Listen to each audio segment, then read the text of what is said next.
Delhi liquor scam కేసులో arrest అయిన BRS MLC Kalvakuntla కవితకు వర్ష షాకులు తగులుతున్నాయి.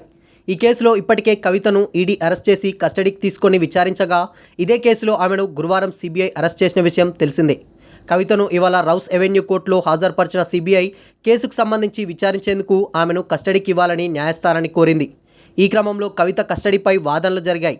కవిత అరెస్ట్ అక్రమం అంటూ ఆమె తరపు లాయర్లు వాదించగా, లిక్కర్ స్కామ్ కేసులో కవితనే ప్రధాన సూత్రధారి అని సిబిఐ ఆరోపించింది. ఇరు వర్గాల వాదనలు విన్న Rouse Avenue court special judge Kaveri Baweja CBI వాదనలతో ఏకీభవించారు. ఈ మేరకు కవితను 3 రోజుల పాటు సిబిఐ కస్టడీకి అప్పగిస్తూ ఉత్తర్వులు ఇచ్చారు.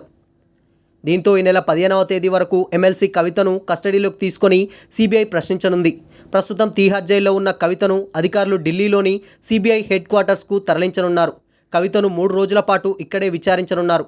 కస్టడీ సమయంలో ప్రతిరోజు సాయంత్రం 6 నుండి 7 గంటల వరకు కుటుంబ సభ్యులను, తన తరపు లాయర్లను కలిసేందుకు కవితకు కోర్టు అనుమతిచ్చింది.